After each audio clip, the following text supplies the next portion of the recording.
Welcome to More Than a Parent, a podcast exploring who we are and what we want outside of being a parent, so we can create an integrated lifestyle with impact both in and out of our homes.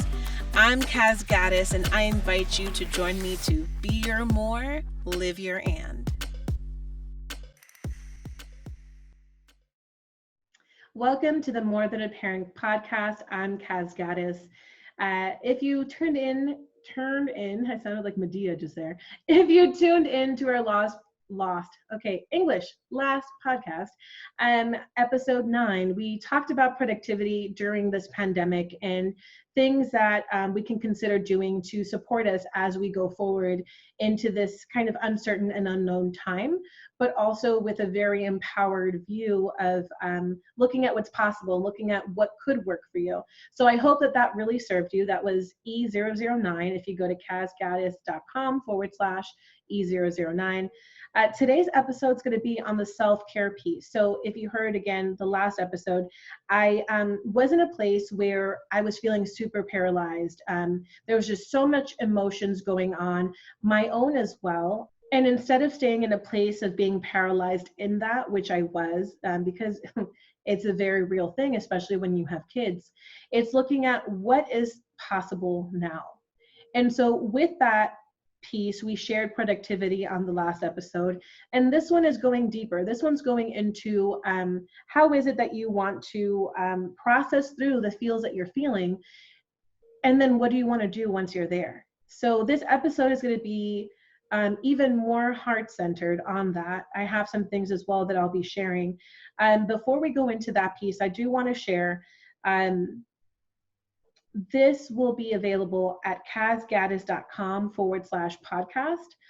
Specifically for this episode, you can also download the More Than a Parent Roundup on self-care. It's a guide for you available at cazgaddis.com/E010.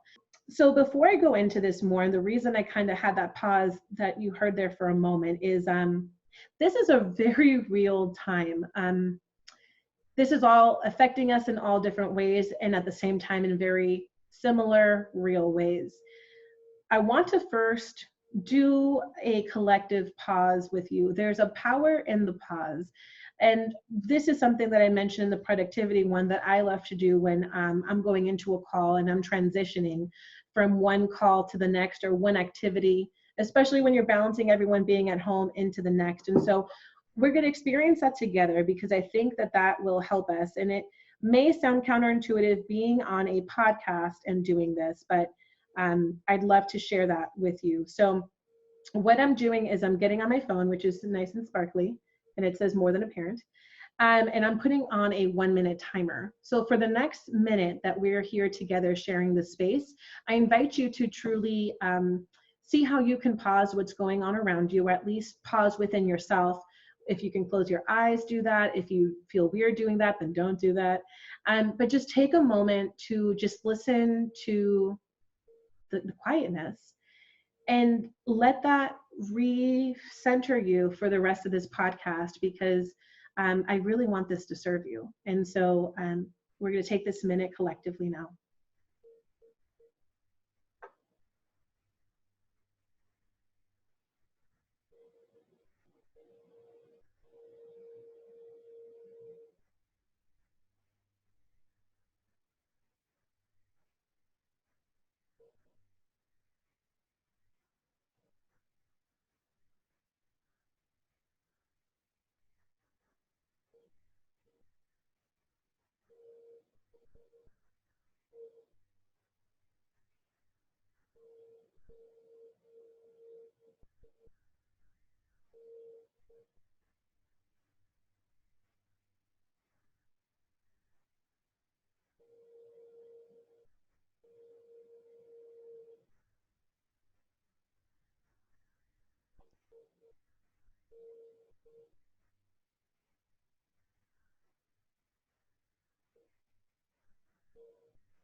Okay, so that's a minute of time. I know it probably felt like a long time if you haven't done something like this before, but my hope is that in experiencing that now, you could also come back to that same feeling and experience that at another time that would serve you.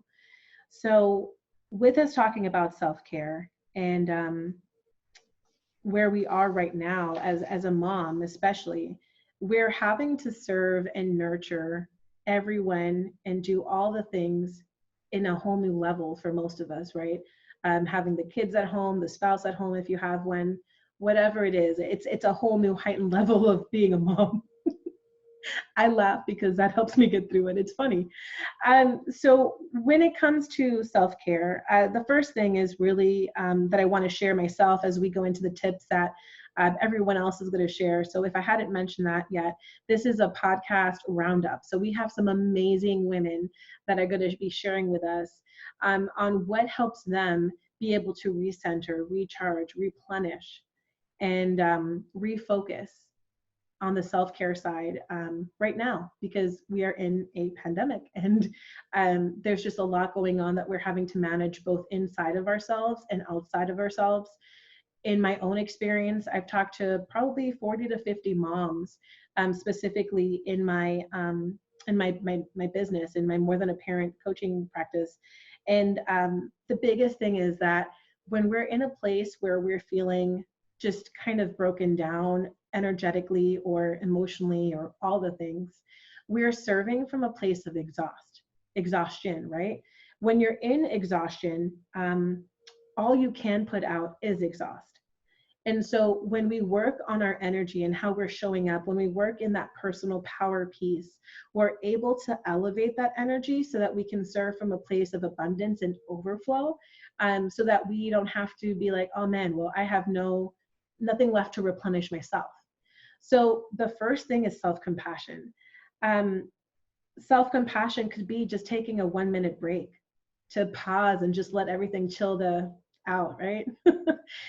Because there's a lot going on. And having self-compassion in yourself, regardless if you work for someone or now you're working for someone at home possibly, or for your own business, it's knowing that you are totally doing the best you can, given the specific situation you're in, the specific way that things are showing up in your life and how it's affecting you. You are doing the best you can. So please love yourself as if you were your friend, that you would tell them all sorts of amazing things. It's so easy for us internally sometimes to say things that could really break us down. And just focus on the compassion piece and just flex that muscle this upcoming week. Look at ways that you can love yourself more through this, because it will help you get through it, and it'll help you serve and nurture and be at a whole new level. That 1-minute reframe definitely helps. And then also looking at what do you need right now? There's times where we allow ourselves to be led by fear and anxiety versus what is actually possible beyond that. Hello, everyone. My name is Alicia Kay. I'm the Plugged In Mom, and I wanted to jump on here and give you a couple of tips to help you get through this latest crisis that we're going through, which none of us have ever gone through before. I know as a mom, it's really hard to be the nucleus of the household and to hold everything together, especially when we're feeling the uncertainty and the chaos ourselves. So I wanted to remind you that there are just a couple of quick things that you can do that will help you get through this time. And the first one is a motto that I live by. And it's not every day may be a good day, but there's good in every day. So look for that good in every single day. And if you have to, create it for yourself. Have more fun than you would normally have. I have older kids, they're 11 and 13. So we do fun things like try to learn TikTok dances, or we will prank each other. We'll have a prank day, or, we'll just do fun things and tell jokes just to lighten the mood, because this is going to be trying for a lot of us for a little while, at least the foreseeable future.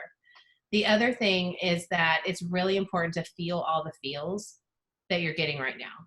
As moms, we tend to push everything down, and we don't want to let people see that we're struggling too. So take that time for yourself, whether it's in the shower where no one's there, you can let out a few tears, let that emotion go, because if you keep pushing it down for so long, it's going to come out in ways that you don't want. You're going to lose your temper with your kid. You're going to lose your temper with your spouse. You're going to want to hit somebody at the grocery store because there's no milk. You know, you don't want it to come out at the wrong time. So it's really important that we feel the feels. If you're more of a quiet person, write it out in a journal. Write it on a piece of paper. Rip up that paper and throw it in the trash. Just get it out. So I hope that these will help you as we go through these uncertain times. And I do have a resource for you to help you get through this uncertainty and thrive. And it's just for moms. So it is in the notes beside it, whatever this is going to be, but you can get it when we're done with this. And I hope that this is, you know, we've got to be there for each other. I hope that we can get through this by supporting each other because we're all in it together. Hello, my name is Allison Villa. I'm a registered psychotherapist and relationship expert. I'm the founder of House and Hook, which is an online platform where parents reclaim the passion and play in their relationship through online tools and resources. And that's at houseandhook.com. Today, I am going to give you a few tips on how to stay mentally healthy during the COVID-19 global pandemic. So, number one is redefining self-care. So, we know how important self-care is. We need to take care of ourselves first so that we can take care of our kids and of our families. And especially during a time like this, where most of you probably have your kids home with you, it's extra important to be finding ways to restore yourself, because you need to be at your best for your kids and for your family, for your partner as well. So if you do have a partner, this is a wonderful opportunity for you to get empowered as a couple and as a team and help each other take time for self-care. Be each other's biggest cheerleaders as you help one person get out the door for a 15-minute walk, and then the other person gets a turn to do a home workout on their own. So helping each other to take that self-care time is a wonderful way to empower your couple. And if you are a single parent, you can find ways to incorporate self-care into your daily routine as well. And if you're unsure about self-care or you want to learn how to redefine it, I have a free self-care toolkit. And it's a little short video lesson. It's designed for you to watch with your partner. And then there's a little worksheet where you can get clear on your very own self-care recipe. So the link for that will be in the show notes. So number one, redefine self-care. Number two is plan for the long game. So right now, your government likely has a certain date that they're telling you will be social distancing. What I want you to do is imagine that the date is 2 or maybe even 3 months longer, so that you are setting your family and yourself up for sustainable, long-term, healthy habits. If you have habits that are just designed to be for 2 or 3 weeks, you're gonna burn out. And we don't want that for you. We want you to be mentally healthy. We want you to plan for the long game. If it doesn't end up being 3 months, then mentally what will happen when those social distancing rules change, you will be relieved, right? If you plan for it to be longer and then it's actually shorter, you will have a sense of relief.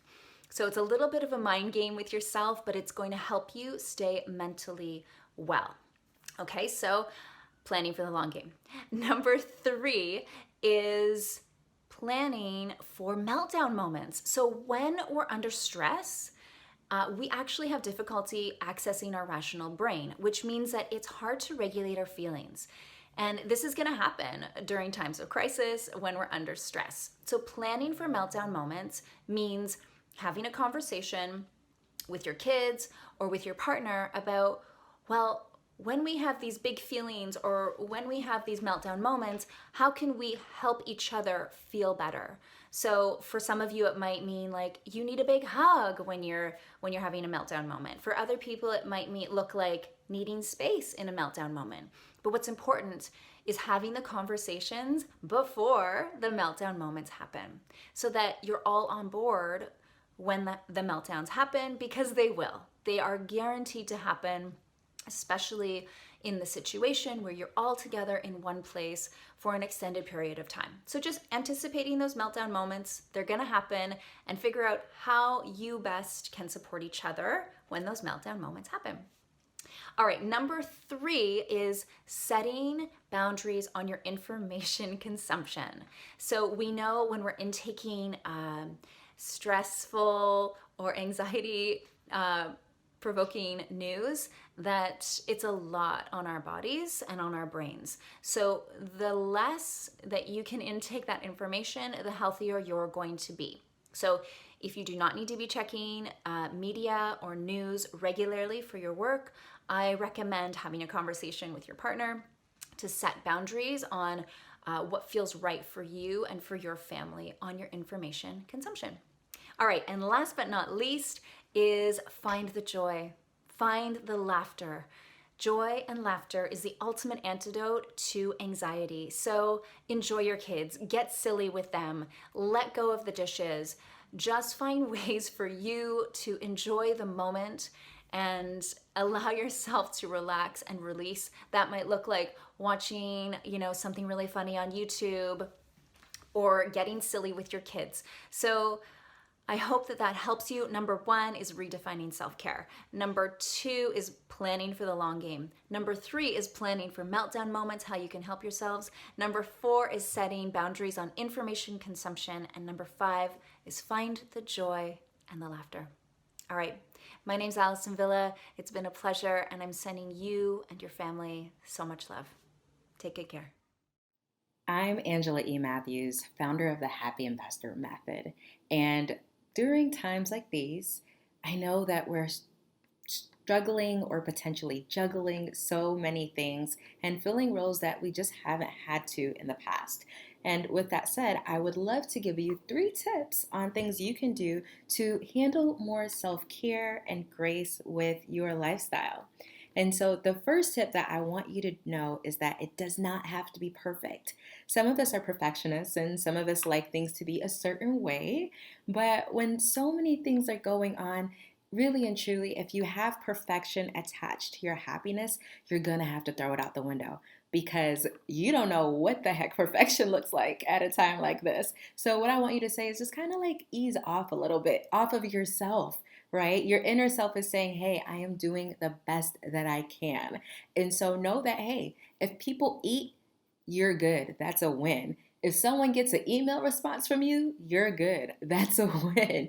If you happen to wake up and take a shower that day, hey, guess what? That's an extra win. Bonus to you if you actually change your clothes twice a day, right? So this is something that you just kind of have to give yourself props for because so many things I know that you really want to do it right now. And honestly, we just have 24 hours in the day. So you're going to have to come to terms with that. The second thing I want you to do is to really think about where you can have a private oasis in your environment. So for me, I love to take showers. I don't know why. Like I can go in a shower and spend 25 minutes and I feel it's justified almost because it's a shower, right? You can't get upset with me. I can't get upset with myself. It's a shower. And so many things happen in the shower for me. One, there are often times where I'll meditate and I'll pray. I'll try to actually feel every single droplet that hits my body and where it's hitting. And it completely takes me deeper into the moment that I am. And sometimes it's almost like I leave the moment and I get so focused on what I'm doing and the intention that I have with the water that's falling. And so I love doing this. Sometimes I imagine I'm in a rainforest. Other times I imagine that I'm by a creek. You can just really play with this. Now, also when it comes to showers, there's something that I do, and you can do this not in the shower or outside, and that is mirror work. And so I will look myself in the mirror, and I know this sounds crazy, but I will literally say, you are a great provider. You got this. I got this. I'm amazing at what I do. Things are still moving even though I'm not doing anything. Things are working for me. All things are working for me, and my goodness. And so I say this repeatedly in the mirror because sometimes we might have coworkers, other times we may have friends or spouses or partners or people that say this to us. But sometimes when you're in isolation, and things get crazy, you don't have that person to say that. So you need to be that person for yourself to kind of, again, big up yourself.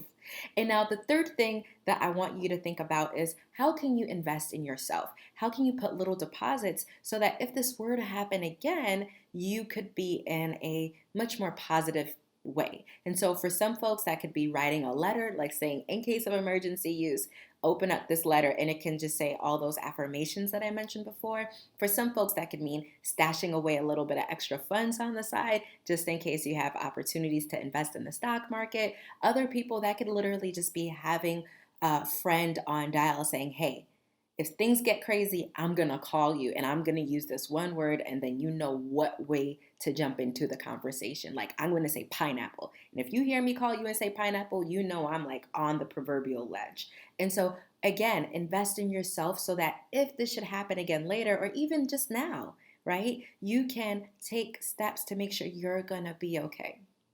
Now, like I said before, my name is Angela, and I am the founder of the Happy Investor Method. One of those tips I just gave you was on how to set aside something for yourself for later, especially when it comes to investing or managing money. So email me or Google me, Angela E. Matthews. We've got a first stop challenge for folks who are brand new to investing, because I do think one of the things that have me feeling very solid at a time when things seem so chaotic is that I've got a plan and things to lean on, especially my knowledge on how to make sure my tomorrows are better. With that said, I hope that this time is a time of reflection, self-care, abundance, and just truly one of the most beautiful moments of your life thus far. So there you have it. We've talked about emotions. We've talked about expression and dance and just taking a break through all of it. We've shared different ways that have worked for us. Now it's your opportunity to look at and try on some of the things that you heard on this episode and see what would best serve you where you are right now. Maybe you try one of these ideas a day, or one of these insights every few days, and see what works for you. I look forward to seeing what serves you and what you think of it. Please make sure that you have support around you. Make sure that you have a community around you rallying, letting you know that it's possible and that you are possible. Go to facebook.com/groups/more than a parent. We would love to have you join us. We have a lot of fun things in store in there, and also a space to talk about the not fun things. Whatever it is that you need, rally around you a community of moms that can support you and elevate you in the moments that you don't feel like you got it. Because Mom, I promise you, you got this, and we'll all get through this together. So, thank you. Thanks for listening to this episode of More Than a Parent. To be your more, live your and. Continue the conversation and connect at facebook.com/groups/more than a parent.